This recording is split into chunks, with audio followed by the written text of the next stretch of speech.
issue.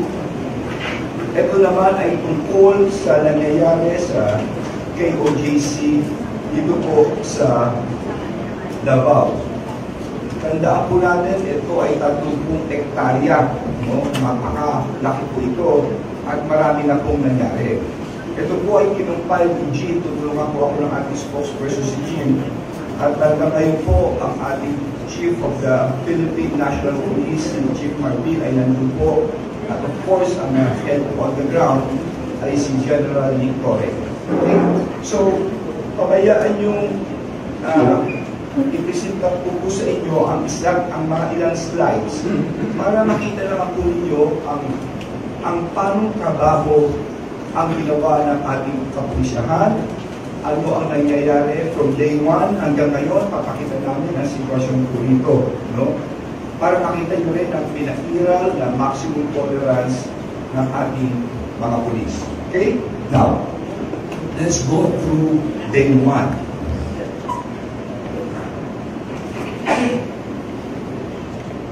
Habang inaayos pa ho ang ito. So ito ho, prepare ng ating mga kasama. Dita, Jean.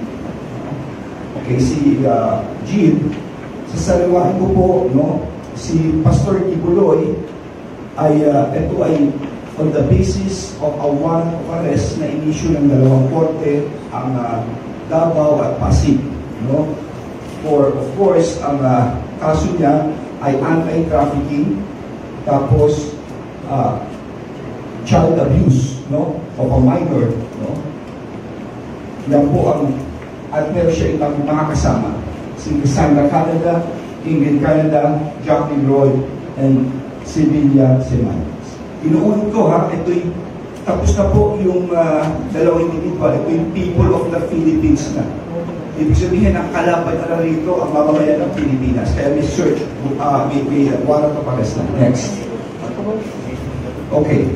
Ito po yung day 1. Let's go to day 1. No, ito na po si General Torre, yung nasa kanan, at pinapasok niya po, ay siya po ay nakikipag-dialogo. No? Kung hindi ako nagkakamali, ito yan na si Atty. Curion. No? So, kinagala, nag-uusap po sila rito. Okay. Yeah, pinapakita niya po yung warrant, no, para ito po yung lahat ng proseso ayon sa batas ay ginagawa po ni General Nico. Next. Ngayon, eto na ho, no? Kung titignan nyo, ayaw papasukin. Ha? Nakita nyo itong mga crane na ito, oh, nakatutok pa, ha? So, piniprevent, ginagamit pa nila itong backhoe na ito, no? Ayan po, ang senaryo, may laser pang ginagamit. Ayan, no? Kasi yung yan, tignan nyo. Panoorin nyo lang yung laser na lalabas dyan. Okay? Yun. So, ayan. Kung makikita ito, yun yung laser, yung green, no? Yung lumalabas. So, tapos may fire extinguisher pa dyan. Binubuga ng fire extinguisher. So, dito makikita nyo yung hirap na dinaanan ng ating mga pulis para malaman ma-implement. Hindi pa ako natatapos dyan. Papakita lang po namin ito. Next. Okay, nilagyan ng mga barbed wire. Kita nyo? At ito pa masakla. Ito po ay live wire. Ito. Kung nakaharang na ito. Yan. Kita nyo? Yan po ang hirap ng mga kapulisyahan yung kanilang sineservice po itong wire. Next. Okay, day 2. No? Ito yung buong compound para makita nyo. Ha? Napakalaki. 30 hectares, kailangan is-isahin mo ang bawat structure. Titignan nyo po kung saan ang mga pintuan po ito. No? So, ayan po. Nakapasok na po sila yung 30 hectare compound on day 1. Okay, next. At pagpasok, nagbigay kami ng instruction si General Torre sa kanyang mga tao kung paano po sila mag-divide ito. Next. Ito na po. So, nag-lead na po ng mga inspeksyon sa bawat kwarto. No? Kung makikita nyo, marami si General, marami siya may dalang camera para lahat po ay recorded lahat. Okay? Next. Ito po yung actual inspection sa inside ng KOJC. Ito yung mga ilang kwartong pinasok po nila. Ayan po si General Victoria ang nangunguna po rito. Okay. Next. Ito po. Ito yung cathedral. Pagbukas mo sa ano rito, this is called the secret door. At dito ka ngayon papasok sa kwarto nito. Nandiyan ang kwarto ni Pastor Kibuloy. No? Bumubukas po ito. Bumubukas ito. Yan, bumubukas po secret door na ito. Okay.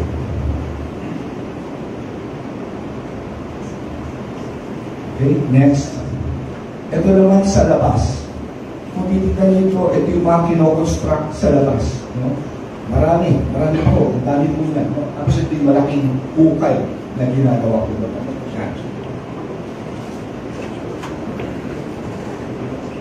Ito yung loob po ng actual na construction sa ilalim. No? Yan po. Inside the KOGC. Next. Oh, ito, second day na po ito. Ha? Nag-set up ng barricades along the Davao Airport ang KOGC. Itong mga to, sinet up nila itong mga fire trucks na ito. No? Ito mga metal barriers. Yan. Sila po naglagay po niyan. Sila. No? Mga members ng KOGC. Yan po. Okay? Next, please. Day 2, ito matindi. Tingnan nyo ito. Itong truck na ito, umiikot, nagsusunog ng gulong kung saan-saan. Talagang grabe ang ginawa.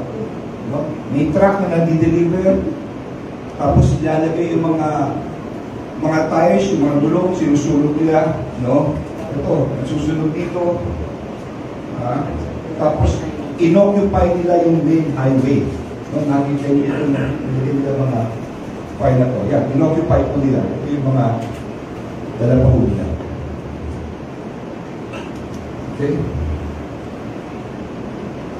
Ito naman yung day 2, medyo nagkagulo na yan. No? Nagbabatuhan na.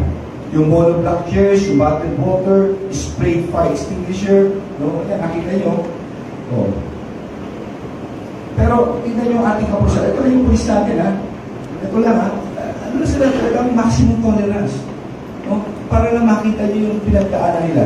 Yung dito, kita nyo yung binapapato. Ayan, pinatay yung monoblock. No? Kung ano binapato. But still, ang kapulisan ay they maintain their tolerance here. Yan, kaliwat kanan. These are all caught on video. Next. Okay, eto na. Ang KOG members barricaded the highway with vehicles. Itong vehicles na to, no? Sila nagsarado ng highway nito. Ano? Binarricade na nila ang main highway. Okay. Tapos ito pa. Kasama ito, no? Jim? Kasama ito. May dala pang mga crane. Nakalagay pa sa ulo ng mga police crane. Okay. Next. So, ito ngayon, tignan nyo yung crane ko nasa ulo mo ito. Nakalagay. Ito, patanggal-danggal ito. You see?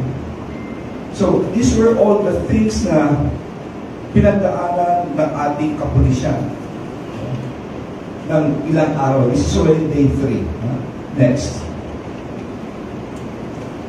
Ito na po yung disperse na po sila para naman to open na po the highway. No? So, pinag-ulo na po sila, tinanggal na itong mga crane na to, no? Tinanggal na po yan. Next. Ayan, tingnan nyo, ha? Tingnan nyo na kung paano, o yan, o yung pinapunan ng ihip. Tingnan nyo? Pinapunan sa ihip. Ang baho po nun, o. Pinakaras, o, yan. Tingnan nyo?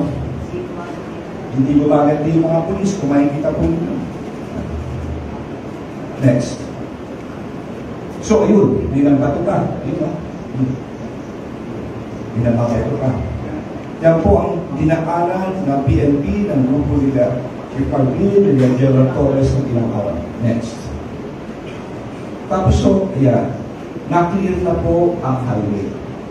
Naayos na po natin, na-clear na po. Next. Ito matindi. Dito po sa taas ng building, these are all Molotov bomb. Mga Molotov po ito. Nakakuha ng ating kapalusyanan. Isipin nyo kung kano ka delikado po ito. Improved Molotov recover at the roof deck of the GMC building during the clearing operations. Next. Ito na yung day 3, may nakuha pang mga bolo. Nakahalo in the valley area. Okay, next. Ito yung sulatan natin mga pulis. Yung isa sa mukha, nasa kanan. Ito sa kamay. Marami tayong recorded. Recorded po lahat ito. Yung mga nasugatan natin mga kapulisyan. Next. Okay, day 4. Situation inside and outside. No? Daytime po ito. Ito, nighttime. Ito po yung daytime. Okay, next. So, ito po hanggang sa lumabas na po. Mamaya, papaliwanag ko ito about the Rico Pamparo dahil ako yung nakalimanda rito kasama na kami ng Chief PNP at ng police. Ipapaliwanag ko po, no? Itong sinasabing temporary protection order na ito. I'll explain to you later. Next. Day 5, ito na yung sitwasyon inside the AOGC. Sa loob na po ito. Next. Ito ngayon. Just to prove to you na look at traffic here along the main highway. Ang kuha nito ay 3:30 na. Ano oras na yun? 4:30. This was just 1 hour ago. Pinakakulang po namin to show to you na ito, through and through na lahat na. Medyo maayos na po. Malahong pa. Next. Wala na? Okay. Now, let's go to sa object.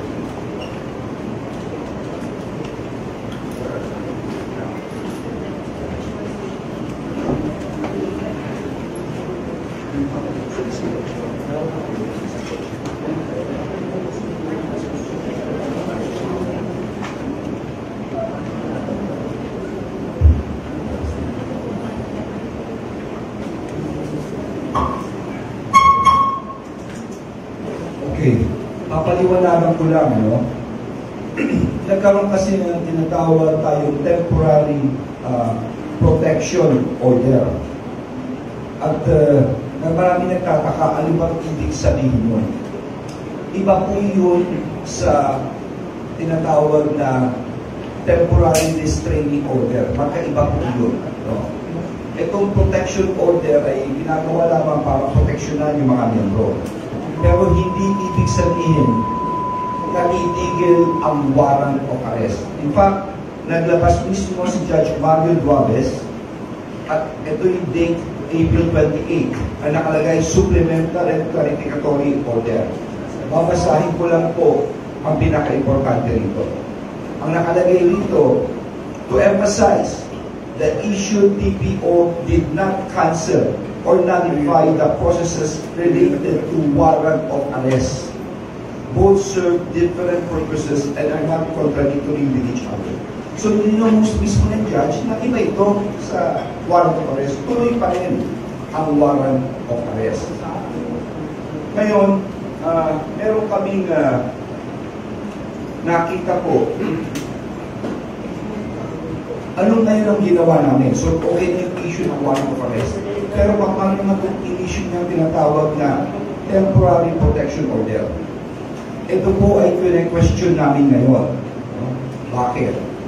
Dahil ang Korte Suprema ay nag-issue ng order.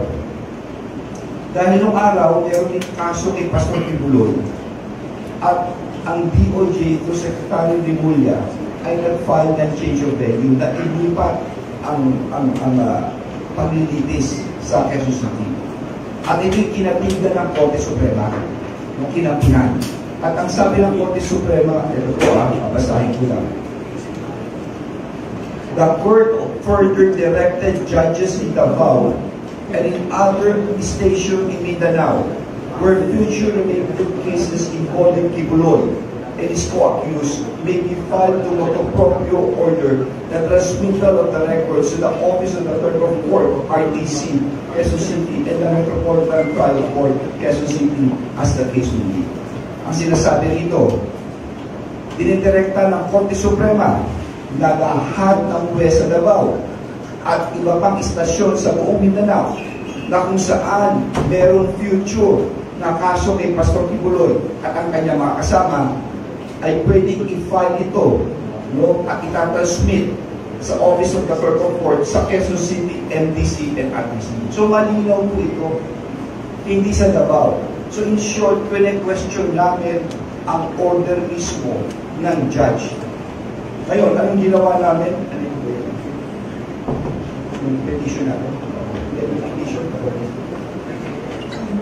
So, nag-file kanina, kahapon, ng ang aming abogado ay Office of the Solicitor General, nag-file ng manifestation sa Korte Suprema. Ibig sabihin ng manifestation, nagpahayag ang ating abogado, ang Office of the Solicitor General, na siya nag-representa sa akin, kay Chief Marbila at ilang mga pulis na nakadimanda, na sinasabi, kung Supreme Court meron kayong order, na ganito dapat ilipat po lahat sa Quezon City. At bukod dito, meron kaming petisyon, okay, na pinirmahan ko lang na ipa-file bukas, no, sa Court of Appeals ng Cagayan de Oro. This is a petition for certiorari. Tungkol po ito dito sa kaso ito na walang visa as far as we are concerned. No? So, nandun na po tayo at tuloy-tuloy pa ho ang operasyon sa paghahanap. May mga bagay lang na hindi namin pwedeng ipakita, lalo-lalo na sa ginagawa po